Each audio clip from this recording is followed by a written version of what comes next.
యెహోవా మందిరమునకు వెళుదుమని జనులు నాతో అనినప్పుడు నేను సంతోషించితిని. నీవు దేవుని మందిరమును పోనప్పుడు నీ ప్రవర్తన జాగ్రత్తగా చూచుకునుము. ఆయన ఆలయములో ఉన్నవన్నీ ఆయనకే ప్రభావం అనుచున్నవి. యెహోవా ప్రసన్నతను చూచుటకును ఆయన ఆలయంలో ధ్యానించుటకును నా జీవితకాలం యెహోవా మందిరములో నివసింపగోరుచున్నాను. ఓ దేవా, మేము నిన్ను ఆత్మతోనూ సత్యముతోనూ ఆరాధించుటకు ఈ ఆలయము దయచేసినందుకు నీకు అనేక వందనములు. ఇవి నీ కుమారుని మా ప్రభుని బట్టి అందుకొనుము.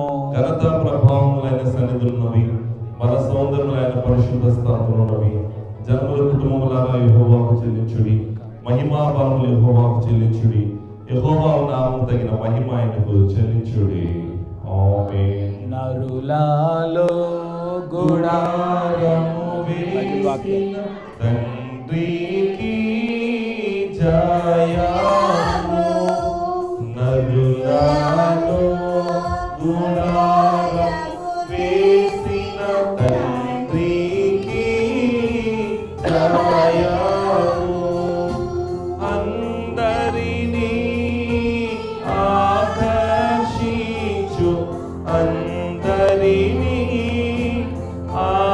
ఆకర్షించు తండ్రికి జయము. సర్వలోక ప్రభువునకు సంపూర్ణ జయము.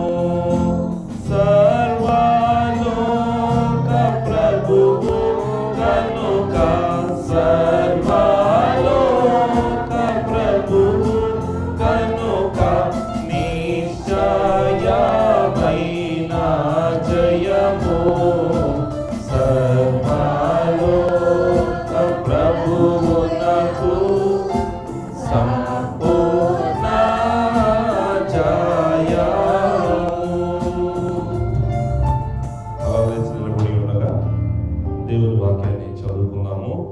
పరిశుద్ధ గ్రంథంలో నుండి తండ్రి నా దేవుని తానొచ్చు పాత్రల నుండి పాఠ్య భాగం దినవృత్తాంతములు 2వ గ్రంథం 7వ అధ్యాయము ప్రారంభం నుండి 6 వచనాలు చదువుకుందాం. మనం వచ్చిన మిసెస్ క్రిస్టోఫర్ గారు దేవుని వాక్యాన్ని చదివిస్తారు. 2వ దినవృత్తాంత గ్రంథం 7వ అధ్యాయము ప్రారంభం నుండి 6 వచనాల వాక్యం నుండి పఠించుకుందాం. మైక్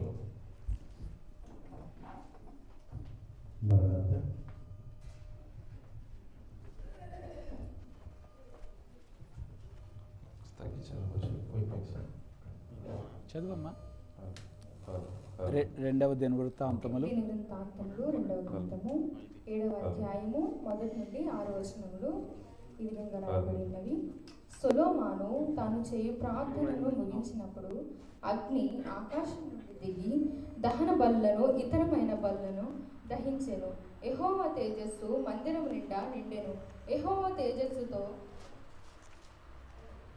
మందిరము నిండినందున యాజకులు అందులో ప్రవేశింపలేక ఉండిరి.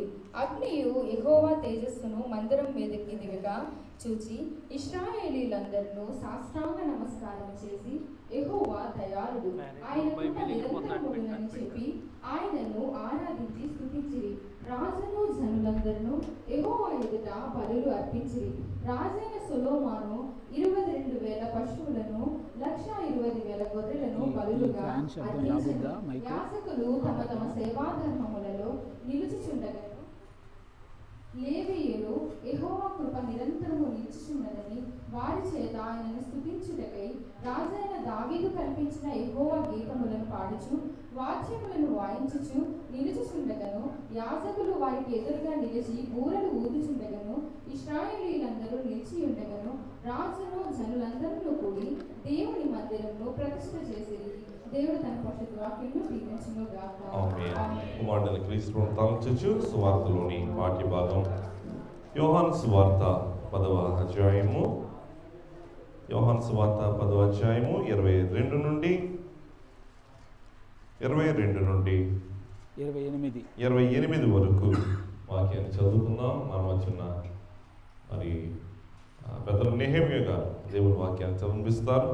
యోహాను సువార్త 10వ అధ్యాయము 22 నుండి 28 వరకు వాక్యాన్ని చదువుకుందాం.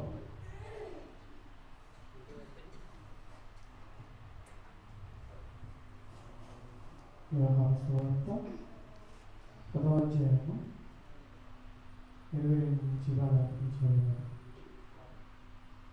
ఆలయము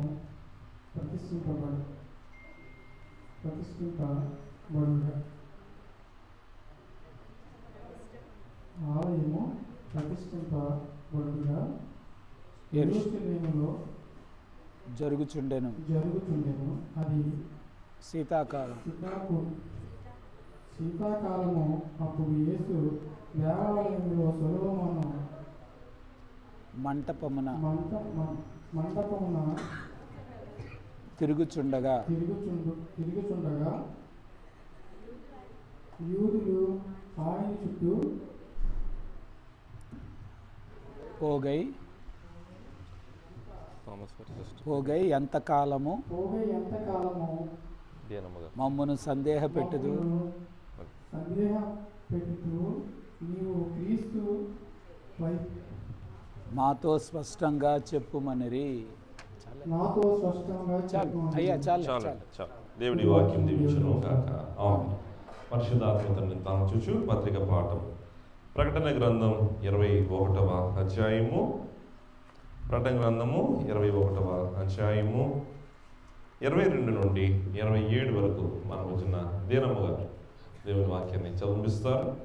ప్రకటన గ్రంథం 21వ అధ్యాయము 22 నుండి 27 వచనాలు వాక్యం నుండి పఠించుకుందాం.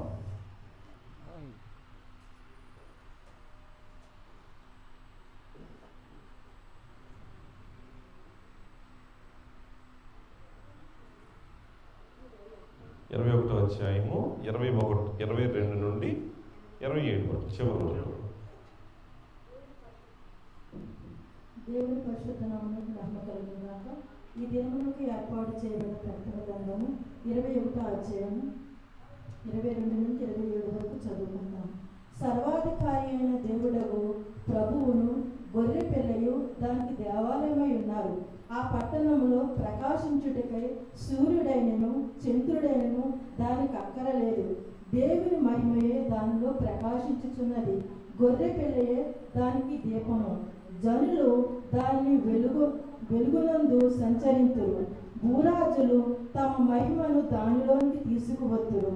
అక్కడ రాత్రి లేనందున దానికి గుమ్మములు పగటివేళ ఏమాత్రము వేయబడవు. జనములు తన మహిమను ఘనతను దానిలోనికి తీసుకువచ్చెదరు. గొర్రెపిల్ల యొక్కయు జీవగ్రంథమందు వ్రాయబడిన వారే దానిలో ప్రవేశింతురు గాని నిషిద్ధమైన ఏదైనను అసహ్యమైన దానిని అబద్ధమైన దానిని జరిగించేవాడెవడును దానిలోనికి ప్రవేశింపడు. దేవుడు తన పరిశుద్ధ వాక్యం నరులాలో గుడారము వేసిన తండ్రికి జయము. నరులాలో గుడారము వేసిన తండ్రికి జయము. అంతరిని ఆకర్షించు కర్తరిని ఆకర్షించు తండ్రికి జయము. సర్వలోక ప్రభువునకు సంపూర్ణ జయము. తండ్రి, ఆయా సమయంలో తగిన మాటలు నీ వాక్యం రాయించి నీ కృపకు స్తోత్రములు. నేటి దేవాలయ ప్రతిష్టకు మేము జ్ఞాపకం చేసుకోవాల్సిన యొక్క వాక్యము ధ్యానపు కోరుచుండగా ఈ వాక్య వివరం నీ వాక్యమునకు అనుగుణంగా ఉన్నట్లు మాకు వర్తమాన దైత్యమును అడుగుచున్నాము. స్తోత్రములు. దేవా, ఈ ఆలయ ప్రతిష్టకు త్రియేక దేవుడును ఆయన పనివారును వచ్చినట్లు విశ్వాసం వల్ల గ్రహించుకొనిచున్నాం. మహత్యమును పరాక్రమమును ప్రభావమును తేజస్సును మహామహిమయును ఆయనకే చెల్లును. ఆమేన్. బైబిల్ మిషను వాక్య సేవకుడని నేను ఈ దైవ గృహ ప్రతిష్ట మహోత్సవ సమయమందు బైబిల్ మిషన్ యొక్క ఈ నూతన దేవాలయమును తండ్రి యొక్కయు కుమారుని యొక్కయు పరిశుద్ధాత్మ యొక్క నామమున దైవ మందిరముగా ప్రకటించు దైవారాధన నిమిత్తము ప్రతిష్ఠించున్నాము. ఈ యొక్క ఆలయమును ప్రతిష్ఠించడంలో దీని అందరి ఆరాధన కొరకు ఉపయోగించు ఉపకరణాన్నింటినీ ప్రభు నామమున ప్రతిష్ఠించున్నాము. ఆమేన్ ఆమేన్ ఆమేన్ ఆమేన్ ఆమేన్ ఆమేన్ ఆమేన్. ఆదివార ఆరాధనకు ఇతర సమయంలో జరుగు మత సంబంధం కూటములకు ఒక్కొక్కరు చేసుకోగల ప్రార్థనలకు ధ్యానములకు ఈ దైవస్థానమును సరిగా ఉపయోగించడం నమ్ముచు ఈ బాధ్యతను పాస్టర్ సత్యం గారికి అప్పగించుచున్నాను. దేవుడు అన్నిటిలో మహిమనొందును గాక. ఆమేన్ ఆమేన్ ఆమేన్. కూర్చుందాము. దయచేసి అందరూ కూర్చోనండి. ఈ సమయంలో ఒక కీర్తన పాడుకుందాం. కీర్తన అయిన తర్వాత దేవుని వాక్య ధ్యానంలో మనం వెళ్దాం. ఆంధ్ర క్రైస్తవ కీర్తన పుస్తకంలో ఉండి మా అందరికి వచ్చిన కీర్తన యెహోవా గద్దె ముందట జనంబులారా మ్రొక్కుడి అనే కీర్తన. అందరం కలిసి ప్రభువును స్తుతిస్తూ యెహోవా గద్దె ముందట జనంబులారా మ్రొక్కుడి అనే కీర్తన చప్పలు కొడుతూ దేవుని స్తుతిస్తూ కీర్తన పాడుకుందాం.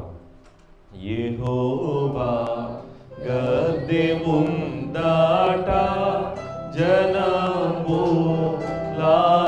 మ్రొక్కుడి. యెహోవా గద్దె ముందట జనంబులారా మ్రొక్కుడి. యెహోవా దేవుడేసుని సృజింప జంపకర్తాయే సృజింప జంపకర్తాయే. యెహోవా గద్దె ముందట జనంబులారా మ్రొక్కుడి.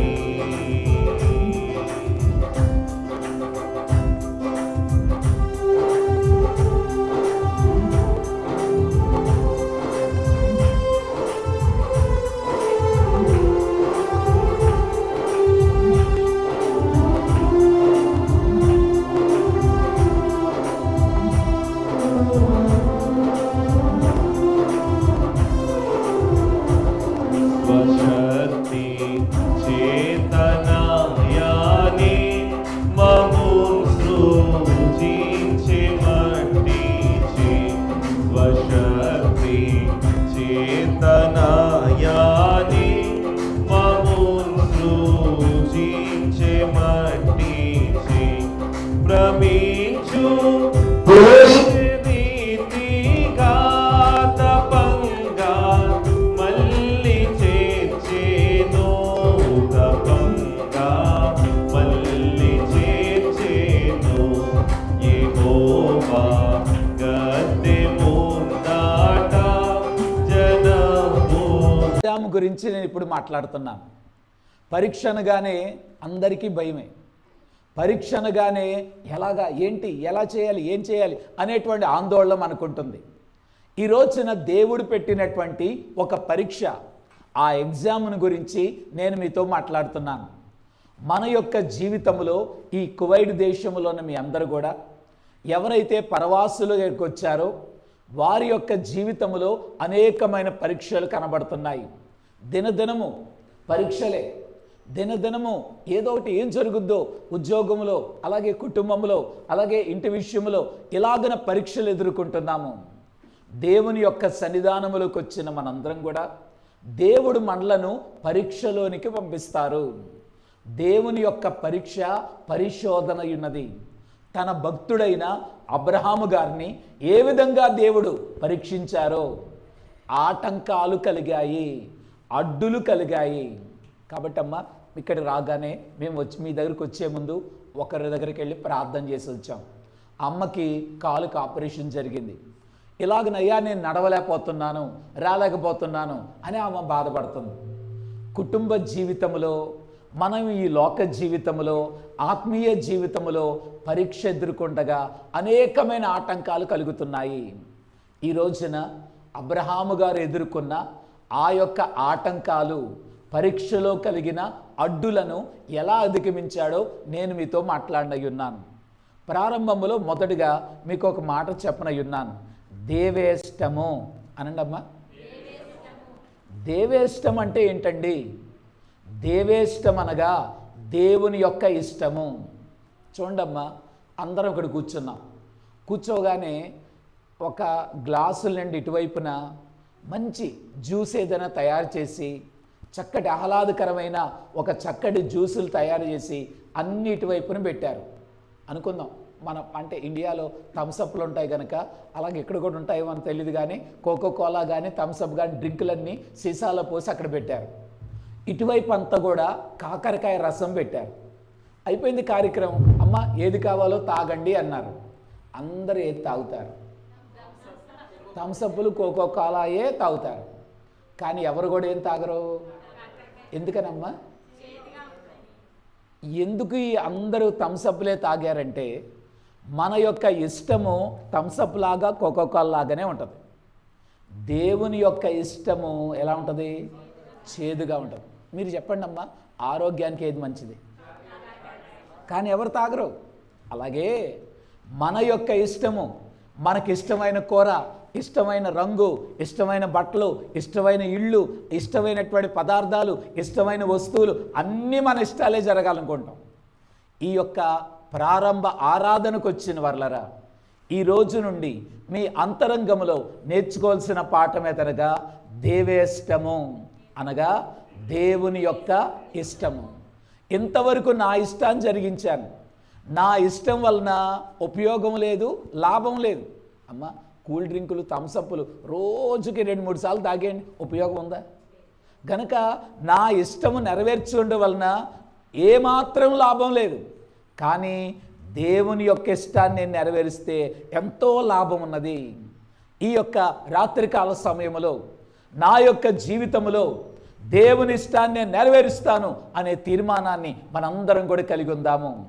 దేవుని ఇష్టాన్ని నెరవేర్చిన వ్యక్తి ఈ యొక్క అబ్రహాము గారిని చూపించి మీరు కూడా దేవుని ఇష్టాన్ని నెరవేర్చండి అని ఈరోజు నీతో మీ అందరినీ బోధిస్తున్నాను. ఈ స్థలంలోకి వచ్చిన వాళ్ళరా, అబ్రహాము గారి యొక్క చరిత్ర మీరు అందరూ ఎరిగిన వారై ఉన్నారు. మళ్ళీ జ్ఞాపకం చేస్తున్నాను. అబ్రహాము అనబడిన దేవునికి ఇష్టమైన వ్యక్తి ఆయనకి ఇష్టము లేని స్థలంలో ఉన్నారు. ఆ ఇష్టము లేని దేశంలో ఉండగా ఇష్టమైన వాడు ఇష్టము లేని మనుషుల మధ్య ఇష్టము లేని ప్రాంతంలో ఉన్నాడు గనక, అబ్రహామా నువ్వు అక్కడ ఉండడం నాకు ఇష్టం లేదు గనక నేను ఇష్టపడే దేశానికి వచ్చాయి అని దేవుడు పిలిచారు. ఇది కష్టమైన పని. ఎందుకంటే అప్పుడే పెళ్లి చేసుకున్నాడు, హాయిగా ఇంట్లో ఉన్నాడు, సొంత ఇల్లు కట్టుకున్నారు, చుట్టాలు బంధువులందరూ ఆ ఊరిలో ఉన్నారు, అందరితో పాటు హాయిగా ఉన్నాడు. హాయిగా ఉన్న ఆనందంగా ఉన్న అబ్రహామును వచ్చాయి బయటికి అని దేవుడు పిలవగా అందరినీ వదిలిపెట్టి కష్టమైన వదిలిపెట్టి దేవుని ఇష్టం గనక నెరవేర్చాలని అలాగన దేవుని ఇష్ట ప్రకారం నడిచి వచ్చారు. మీరు కూడా సొంత ఊరిని, సొంత దేశాన్ని విడిచిపెట్టి మీరు కూడా ఈ ప్రాంతానికి వచ్చారు. ఇది దేవుని యొక్క చిత్తము అనండి అమ్మ. ఎవరి చిత్తం? దేవుని చిత్తం లేదే తల వెంట్రుక కూడా రాలదంటమ్మా. మీరందరూ మా ఈ స్థలంలోకి రావడానికి గల కారణం ఇది దేవుని ఇష్టము. దేవా ఏ సంకల్పము చేత నన్ను ఇక్కడ నడిపించావు అన్నట్లుగా దేవుని యొక్క ఇష్టాన్ని నెరవేర్చవలసినటువంటి వారమై ఉన్నాము. ఈ రోజున అబ్రహాము గారిని చూపించి కలిగినటువంటి పరీక్షలో ఆటంకాలు, ఇబ్బందులు ఏ విధంగా ఉంటాయో, సమస్యలు ఏ విధంగా జయించాడో ఈరోజు నేను మీతో మాట్లాడుతున్నాను. మరి ఒక మాట మీకు చెప్తున్నాను. నమ్మలేనంత నమ్మకము అనండమ్మా. అంటే ఏంటమ్మా? నమ్మలేనంత నమ్మకం. అసలు నమ్మలేదండి నేను ఇలా జరుగుద్దని, అసలు నమ్మలేదండి ఇలా ఉంటుందని అంటారు చూసారా. నమ్మలేనంత నమ్మకం. ఎంత నమ్మకం ఉందో, ఏ విధంగా ఆ పరీక్షలో ఏ విధంగా దేవుడు పరిశోధించగా ఆ పరీక్షలో జయించాడో మీ జీవితంలో కూడా ఆటంకాలు కలిగినప్పుడు, అడ్డులు కలిగినప్పుడు, ఆగిపోయే పరిస్థితి వచ్చినప్పుడు ఎటువంటి విశ్వాసం కలిగి ఉండాలో అబ్రహాము గారిని చూచి మనందరం కూడా దేవుని ఇష్టాన్ని నెరవేర్చవలసినటువంటి వారమై ఉన్నాము. ఈ రోజున చదవబడిన వాక్య భాగంలో నుండి నేను కొన్ని అంశాలు మీతో మాట్లాడి ఉన్నాను. ఎన్ని అడ్డులు ఉన్నాయో మీరందరూ కూడా ఆటంకాలనే నేను మీకు చూపిస్తున్నాను. దేవాది దేవుని మాట ప్రకారము అబ్రహాము దేవుడు చూపించిన దేశంలోకి వచ్చి హాయిగా నివసిస్తున్నారు. దేవుని యొక్క వాగ్దానం ఏంటంటే, అబ్రహామా ఏంటి ఇలాగున్నా బాధపడుతున్నావు, నేను నిన్ను దీవిస్తాను అని అన్ని విషయాల్లో దీవించాడు. అనగా ఆస్తి విషయంలో, డబ్బు విషయంలో, పశువుల విషయంలో, పనివారి విషయంలో అన్నిట్లో కూడా అలాగ దేవుడు అబ్రహామును దీవించాడు. అబ్రహాం అన్నిట్లో దీవించబడ్డాడు. కానీ మనస్సులో ఒక బాధ ఉండిపోయింది, వారసుడు లేడు అని. ఇచ్చాడండి దేవుడు అన్నీ, నిజమే, పెద్ద ఇల్లు ఇచ్చారు, కారు ఇచ్చారు, అన్ని ఇచ్చారు, అది ఇచ్చారు, ఇది ఇచ్చారు, అన్ని ఇచ్చారు. కానీ ఇదిగో ఇది ఒక్కటి ఇవ్వలేదండి అని అదే పట్టుకుంటాం మనం. ఈయన కూడా అదే బాధ, అన్ని ఇచ్చారు దేవుడు, హాయిగా సంతోషంగా అన్నీ ఉన్నాయి, కానీ దేవుడు పిల్లోడిని ఇవ్వలేదే, సంతానం ఇవ్వలేదే అనే బాధ లోపల ఉండిపోయింది.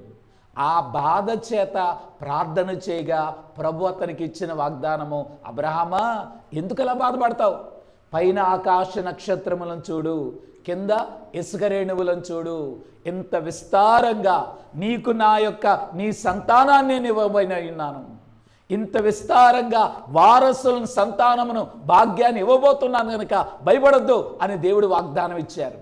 అమ్మో దేవుడు ఇస్తాడంట అని మనసులో నమ్మాడు. నమ్మడమే విశ్వాసం. ఆ విశ్వాసముతో నమ్మి ఇస్తారు దేవుడు నాకు సంతానాన్ని అని ఎదురు చూచాడు. 5 సంవత్సరాలు, 10 సంవత్సరాలు, 15, 20, 30, 40, 50 ముసలోళ్ళు అయిపోయారు. 100 సంవత్సరాలు వచ్చాయి. 100 సంవత్సరములు వయసు రాగా, అంత వయసులోకి అతను రాగా ఇంకేముంది, ముసలోళ్ళు అయిపోయాం. భార్య శారమ్మ ముసలాం అయిపోయింది కనుక ఇంకేం సంతానములే అనుకున్నట్లుగా దేవుడు ఇస్తా అన్నారు. కానీ ఏంటిది 5 సంవత్సరాలు, 10, 15 ఎదురు చూచాం కానీ దేవుడు ఇవ్వలేదే అని అలాగా బాధ ఉండిపోయింది. కానీ దేవుడు మాట ఇచ్చారు గనక, ఆయన నమ్మదగినవాడు గనక ఇస్తాళ్లే అనే నిరీక్ష ఉన్నారు.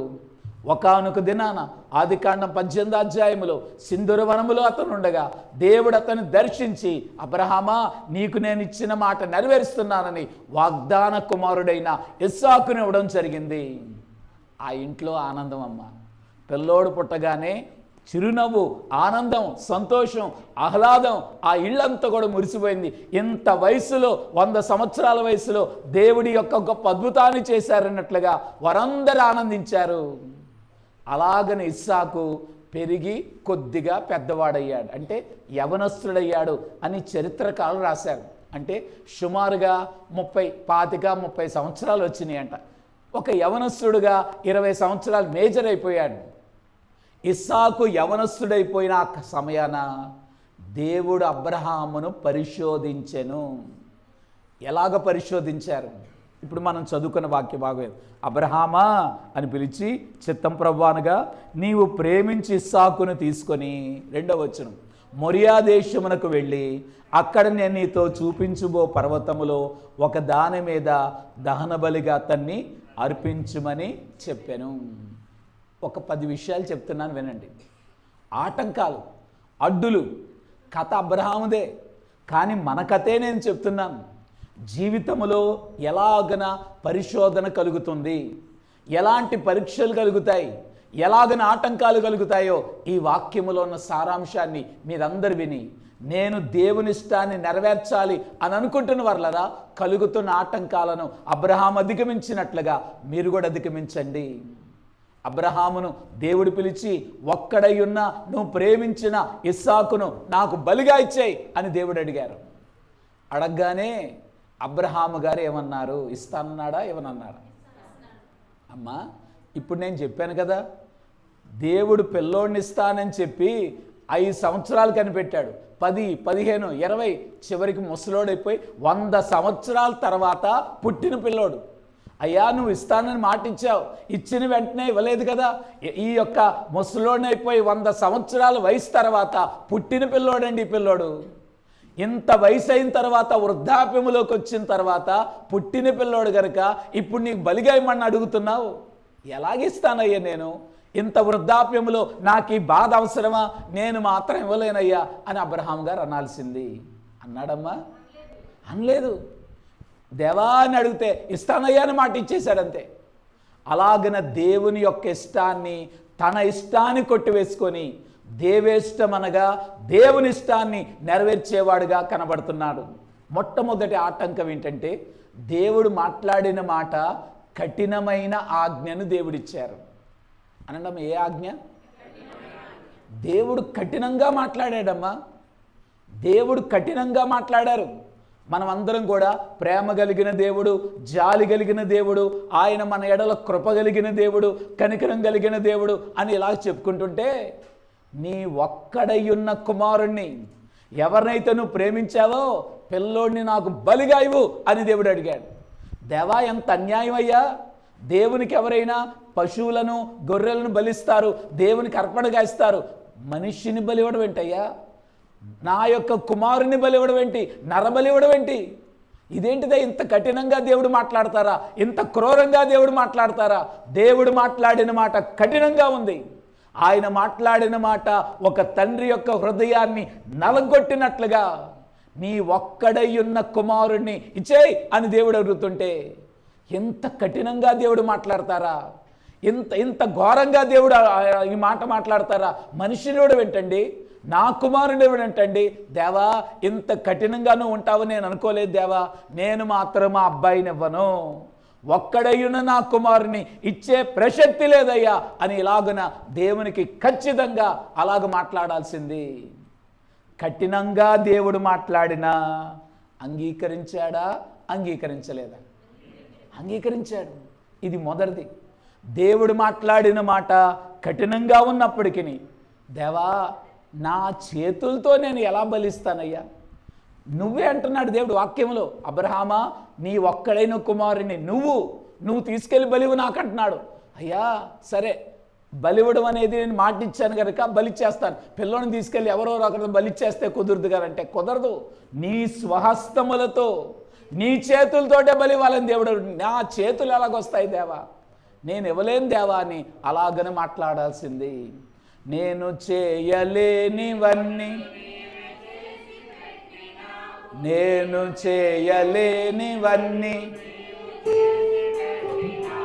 రక్షకానా వందనాలు, శ్రీ రక్షకానా. మొదటి ఆటంకము కఠినంగా దేవుడు మాట్లాడారు. రెండో ఆటంకము అడ్డు ఏంటంటే నీ స్వహస్తాలతో దేవుడు అంటున్నారు. నా చేతులతో నేను ఎలా ఇవ్వాలయ్యా?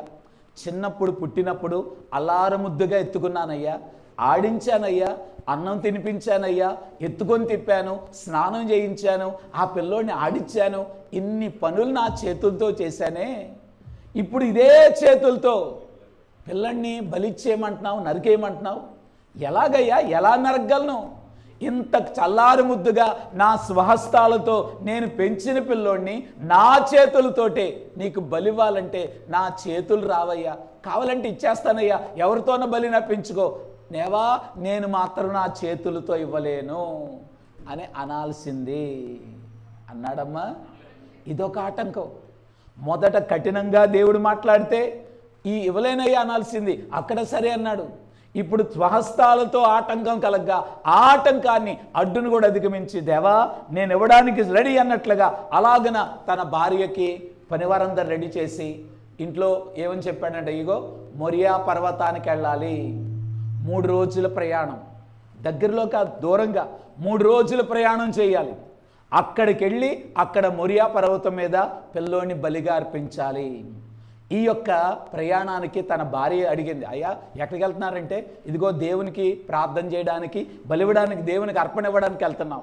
మరి పిల్లోడు ఎందుకని అడిగింది. వస్తాడులే, పిల్లోడు ఖాళీగా ఉంటున్నాడు కదా ఎందుకులే అని పనివారిని గాడిదని అన్ని రెడీ చేసుకొని పిల్లోని కూడా తీసుకెళ్ళి, మరి ఎందుకు వదిలే పిల్లోడిని అంటున్నావా అనగానే, లేదు లేదు లేదు, మేము దేవునికి అక్కడ ప్రార్థన చేసి దేవుని స్తుతించి కార్యక్రమం చూసుకొని మళ్ళీ పిల్లోడిని తిరిగి తీసుకొస్తాను అని భార్యకి ఏం చేశాడమ్మా? మాట ఇచ్చాడు. అర్థమవుతుందమ్మా? తన భార్య అడగ్గా తిరిగి వస్తామని మాట ఇచ్చాడు. అబ్బాయి ఎందుకంటే తిరిగి తెస్తానని మాట ఇచ్చాడు. దేవునికి ఏమని మాట ఇచ్చాడు? బలిస్తాను. అమ్మ బలి ఇవ్వడానికి, దేవునికి అర్పణ ఇవ్వడానికి, బలి ఇవ్వడానికి పిల్లోడిని తీసుకెళ్తే పిల్లోడు మళ్ళీ వస్తాడా? రాడు. ఈమెకేమని, భార్యకేమని చెప్పాడు? మళ్ళీ వస్తామని మాటిచ్చాడు. కాబట్టి ఈ స్థలములోకి వచ్చిన వాళ్ళరా, దేవుని సన్నిధానములోకి వచ్చిన మేమందరం కూడా ఆయన సహవాసం, నాన్న కూర్చోండి, సహవాసములోకి వచ్చిన మనందరం కూడా అయ్యా కూర్చోండి, డిస్టర్బ్ అవుతుంది కదా. సరే అమ్మ కూర్చోండి, ఒక 5 నిమిషాలమ్మా, నేను ముగించే టైం అయిపోవచ్చింది కనుక తిరగొద్దమ్మా. ఒక్క 10 నిమిషాల్లో వాక్యం ముగిస్తాను.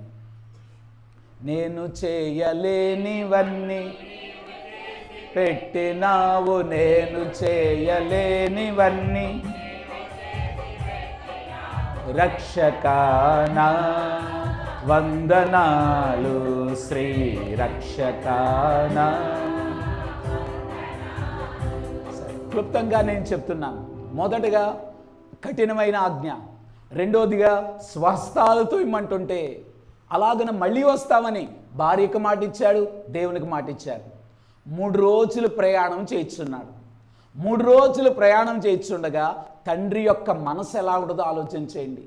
కనుక 3 రోజుల ప్రయాణంలో మా అబ్బాయిని కింద ఇంటికాడేమో భార్యకు మాటిచ్చాను మళ్ళీ వస్తాను, దేవునికేమో ఇచ్చేస్తానని మాటిచ్చాను.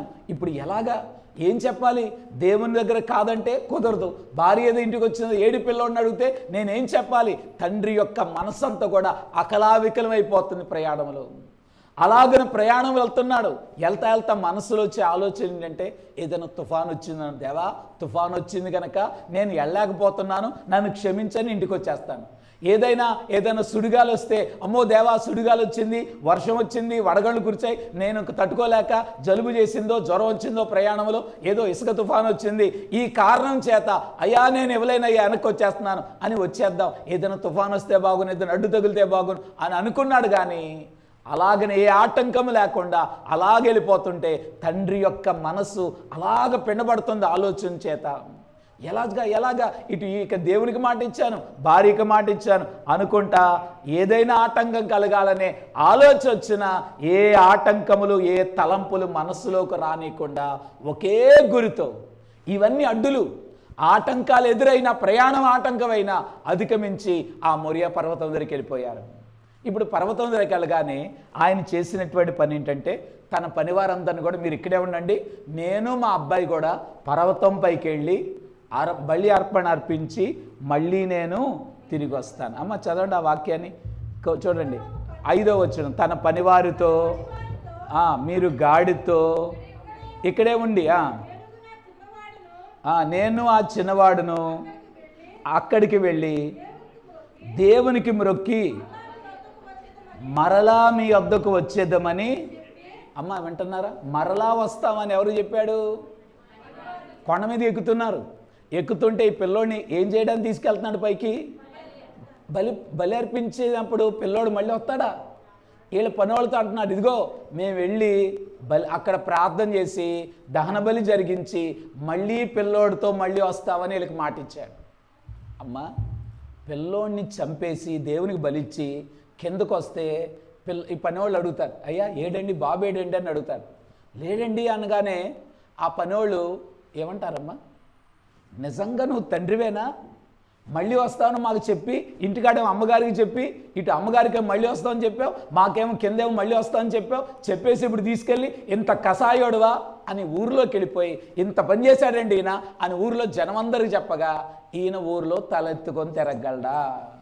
బంధువులేమంటారు, ఊరిలో జనమేమంటారు, అక్కడ ఉన్న ప్రాంతంలో ఉన్నారు అందరూ పిల్లోడిని తీసుకెళ్ళిపోయి లేక 100 సంవత్సరాలు పుట్టిన పిల్లోడిని దేవుడు అడిగాడంట, అలాగే ఇచ్చేసి వచ్చాడండి అనగానే ఎంత భయంకరమైన స్థితితో చూడండి. దేవా ఈ బాధ నేను తట్టుకోలేనయ్యా, చుట్టాలు బంధువులు నన్ను వేరు చేస్తారు, ఊరిలో జనం నన్ను అసహ్యంగా చూస్తారు, దాని బదులు నా ప్రాణం ఇస్తానయ్యా, అంతేగాని మా అబ్బాయిని నేను ఇవ్వలేనయ్యా అని దేవునికి చెప్పాల్సింది.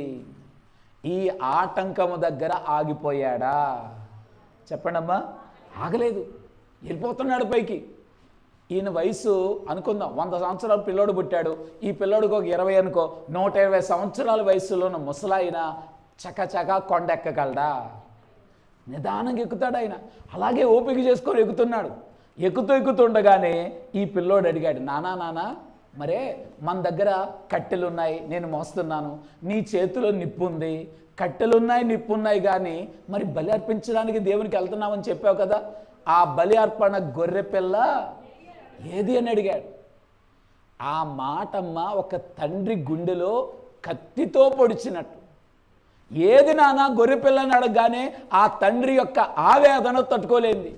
120 సంవత్సరాలంత వృద్ధాప్యములో ఉన్న తండ్రి యొక్క గుండెల్లో బళ్ళెముతో పొడిచినట్లుగా, నానా నువ్వే ఆ గొర్రె పిల్లవి అనాల్సింది. నువ్వే ఆ గొర్రె పిల్ల అనలేక, ఆ బాధ తట్టుకోలేక ఒక్కసారిగా కృంగిపోయే పరిస్థితి వచ్చింది. కృంగిపోయి పడిపోయే పరిస్థితి వచ్చినా అబ్రహాము ఈ ఆటంకాన్ని కూడా ఏం చేశాడమ్మా, అధిగమించాడు. ఇప్పుడు వెళ్ళిపోదాం. పైకి వెళ్ళిపోయాడు. పైకి వెళ్ళిపోయిన తర్వాత ఆ కొండ మీద బలిపీఠం కట్టాలి అంటే రాళ్లతో బలిపీఠం కట్టాలి. ఈయన ముసలాయన, వాళ్ళ అబ్బాయి సహాయం చేస్తున్నాడు, ఒక్కొక్క రాయి ఈయన పెడుతున్నాడు, వాళ్ళ అబ్బాయి పెడుతున్నాడు. అలాగన ఆ యొక్క మొరియా పర్వతం మీద బలిపీఠం కట్టడం ప్రారంభించారు. బలిపీఠం కడుతుంటే తండ్రి హృదయం ఎలా ఉండదో ఆలోచన చేయండి. అంటే మా అబ్బాయిని చంపేసే బలిపీఠాన్ని నేనే కడుతున్నానా అంటే, పిల్లోడి యొక్క సమాధినమ్మ బతికొండగానే ఏ తండ్రి అయినా కట్టగలడా? ఎంత బాధ ఉండదో చూడండి. ఈ రాళ్ళని నేను మోసుకొచ్చి ఒకదాని మీద ఒకటి ఒకదాని మీద పెట్టాలా? దేవా నేను ముసలోడినయ్యా, ఈ రాళ్ళు మొయ్యలేనయ్యా, ఈ బండలు మొయ్యలేనయ్యా, నేను ఎత్తి పెట్టలేనయ్యా, బలిపీఠం కట్టలేనయ్యా. ఈ కారణం చేత దేవా బలిపీఠానికి కట్టలేను గనక, ఈ పరీక్ష నాకు పెట్టావు గనక, నా వయసును బట్టి నేను మొయ్యలేకపోతున్నాను, రాళ్ళు కట్టలేకపోతున్నాను బలిపీఠాన్ని, నేను ఈ పని చేయలేనయ్యా, ఇవ్వాలని మనసున్నా నా శరీరం సహకరించట్లేదు గనక నేను ఇవ్వలేనయ్యా అని అక్కడ ఆగిపోవాల్సింది. ఆగిపోయాడమ్మా? ఆగిపోలా. బలిపీఠం కట్టేశాడు. బలిపీఠం అంతా కట్టేసిన తర్వాత అబ్బాయి దగ్గర కర్రలు తీసుకొచ్చాడు, కట్టెలన్నీ కూడా దాని మీద పేరుస్తున్నాడు.